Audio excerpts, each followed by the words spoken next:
ole tun tuma kan clear how tur chu hei ser chi by election a pura ma thusoi ha keu kirle ta ila keu kirle lok ta ila tinia engponi se kan ngai thlang halanga ani ole hei by election kanan neya avan duai thak khopa ser chi pin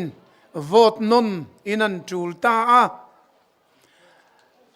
I always to one in vote non antul boka engatinge vote non atul tak an soidan chuan mine fin min hobby ka min hu phura min ngeya chu wangin min heka min ban tirani hei hi mimala min huat wangani ti soiri ka tam khop mai anilo mimala kan ngei wang mimala kan huat wang yan mi ban tir do nila kongresi ban tir vek kan duani ZPM MLA zong ban tir vek kan du BJP MLA po ban tir kan du ma se thei lo in ngei wang in huat wangin ain ban tir thei lo hek eng ang mai la thei lo reng reng amaro chu India Constitution bo chiat wang dan bo chiat wangin speakerin dan bo che chunga rovarela chu wangin an bangani ti riat tu achan chuan lam ti angai lo biakin khom na khuang pu pakhata che suala amu thualo har thut maya thu soi tun la thlange mote thu soi tu soi lai na dinga khuang pu ye la la vak maya anilo tia rian thu le chu azak lu tu ka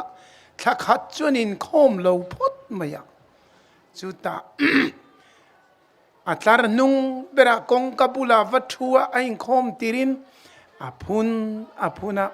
chu khuang pu chuan avuak non na tura avonon dik lo tia alo phun mai thina ache swalak lo ani che swalak lo hi chuan chu wangani ti ol anilo kan che swalak lo atina ni dik tak chuan ama pudu omate hian dan siam tuan ni ama ngei poina soi ka he anti defection law hi asiam tu te zinga mi kan ni di asoi voi tam tak kan riat kha mai ro chuan ma ni thang ka man o ka ni chu buai thak ani chu dan chuan atira than tlini ni naka itlan san turani lo atiani tlan san mel po iputurani lo ati chumi partia kava in enrolla ti chuan fee kava pe ti khirani lo I danin khami parti tan khan I ta antani thoka antani campaigna antan thu isoyani ti achian chuan Supreme Court in disqualify tu atitlat Punjab lam kuta Haryana lama po danin thiam lova chantir cheni Supreme Court in atitlat tuna po chu che choni han enila in thantlin na kai nge independent anika independent melem ekdom ZPM ina omani ka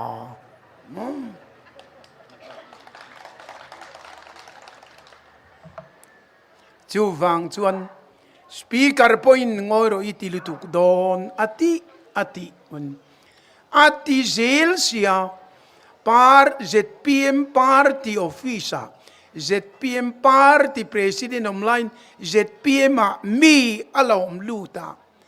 independent MLA ti om lo per chu wana ngai na om to lo reng kha le zel chu ti ani hetiang chia hian Congress MP ani lain Congress MP ding lai ani lain sang khajakua somriat le pasaria champaya min MLA in thana min ron kinga aron nomination aron faila Congress MP ding lai ni siin MNU ticketin aron faila kha em ka chuni to lova chu wangin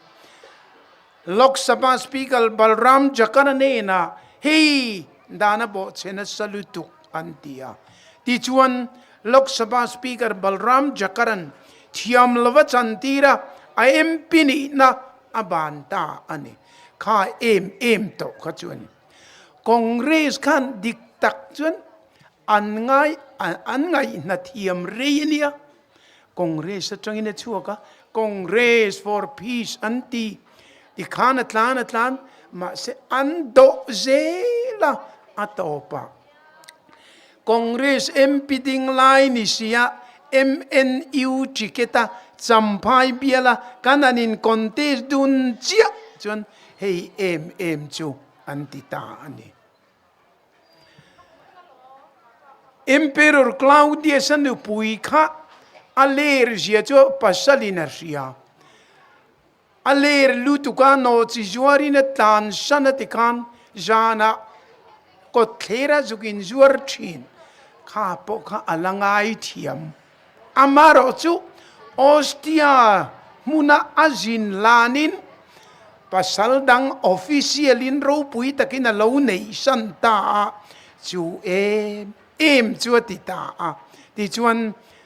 praetorian guard hovinan tha sakta ani ole voina hian ema ti chin hi chu a umani chu wangin tuna po khami thang rapir chin ka chu danin ti hian apai a chu wang chu ni MNF ho ngei wang huat wang chung chu ani hau lo ti ka soi to ka chu wang chuan by election alo ngai ta cái này po kan lo thling ve na nga ya kan nom na by election da kan thin kop chuan pakhat kan kal san wangin by election chu alo ngai thin ya amaro chu ma ni dan siam bo chi by election ngai ni chu a fellow kan tun lai thang thar te huna yen ati chi to lovani ti kha kan riat tur ani ole tuna hian by election in thanna kan lo nei le don ta by election nei ma sa chu Aizawl West 1 in by election an nei ya ama chuan puduaman ne takin atlinga amar chuan tlan sana thil boruak lo in dang lam ta chu khain than lai chuan ZPM kha an sarkar mel ko pa ai nga ma mai chief ministerial candidate ni vo mai pulal thanol kumsom ni chuang chief minister ni to Congress party president candidate kha atlin an sarkar chuan chief minister ni don ti chiang lutuk kei kumsom chief minister lo ni to candidate kha kan tlina kan sarkar chuan chief minister kan idon tia chiang lutuk ma se pu hola le ke kan chief ministerial candidate kan in tingai lo reng an ni chu chief ministerial candidate anan in tivu maya wang lai ni le zone ta an balloon anan ham pur tak maya ro video masa po khan video masa tila kami saski chungchang te soina khan kimi pokelo soi to thawa ma se ka comment lem lawa heta MNF in chief ministerial candidate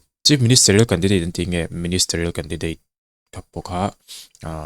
lo ta thatai la chi chuanin chief ministerial candidate an lo in ti ani po in kha an party in kaldan phung an nei ani maya khi khi chu han khel viau tham ani ngem ti kha dilruwa lo ma chan chu a ho tham em me ki mi taka khi chu amalam panga dan lo bo chiat na khami anti deflection law kal chung chang sei kha chu a thareng maya chan chu dan kala nom meu chonin I khati anga action la kha chu a tha hei an hek wang ani te po an tia tam tak chonin MNF in an hek wang te po lo ni theya ma se an heka kha ke chu a poina ka shelo chan chu dan kala om reng hi chu wo arin heki thil ram mai lo wanga po ka ngai lo wa dikna du wanga henin against the law dan kala nom toni chonin a tha ka ti me ni ti chonin nakina dan kala lo chet amani point ka tiang khan in he kila in soi selila mo eta social media in pho chwa wa ke mo iti siam ai chuan dan anga malak mai hi a thamein ka ria ke chu kami chung chang ha chon tha ka te maro chu heta pass history han clear khanin MNF lampang po independent thiawin member MLA som ni le pali anotling to ti te kha pu wan lan na khana soi bok ta ase khata kha chon hek tu nam lo ta khata lo in hek lo te kha a thalo ang reng ka te anti deflection lo hi lo om to ni chon hanin hek ve bok ta sela thavieu tur kha nia engpo ni se tu na karon ti top chan bera chu ministerial candidate anin ti le ti lo chung chang ki chu a hawang reng ka te MNF le congress na lo in ti lo wa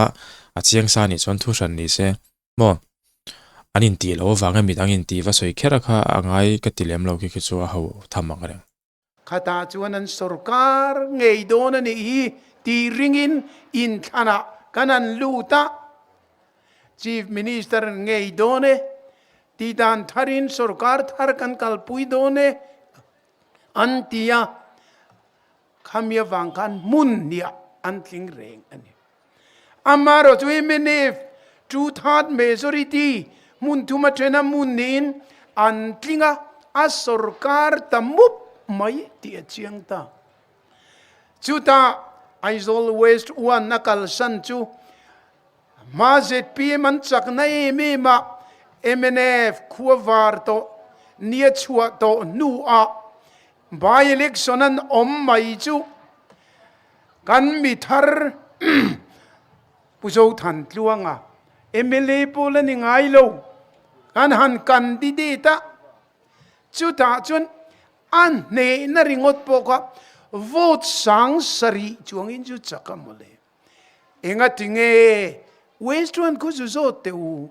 enga tinge ZPM kan tantlin le lo ama point in tantlin ka khuwa var to a nia chuak to a MNF sarkar ti chiang sia sarkar lo tura lu le du khopa mol kan ni lo antiang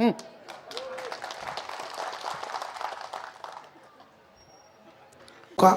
kananin vaupu boka atul boka east wana chuan ne na sang berni kantum kantia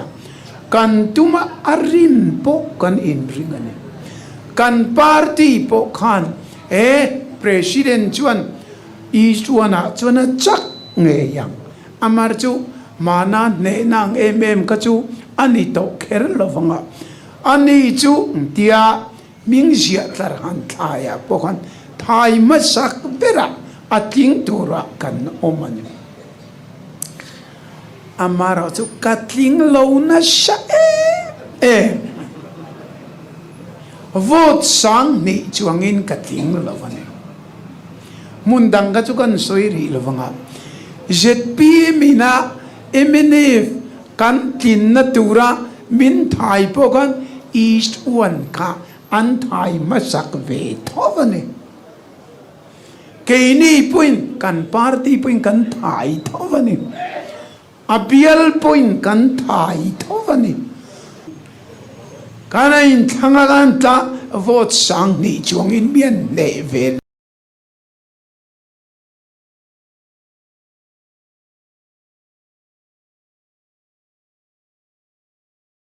And if you look at any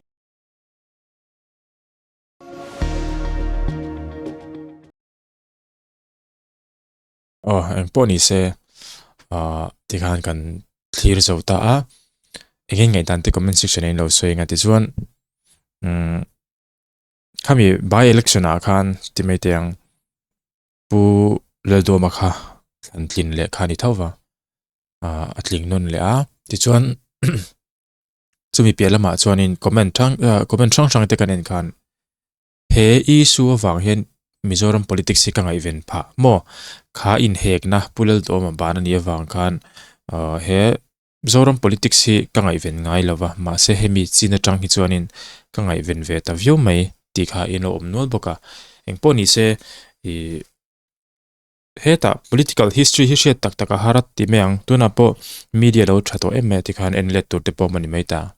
tun malam pang thil phega chu en let tur hi meu om lo ve engpo ni se khati jong khatun tum video chu ni phot sela soita khan in ngai tan te comment section en lo soi don nia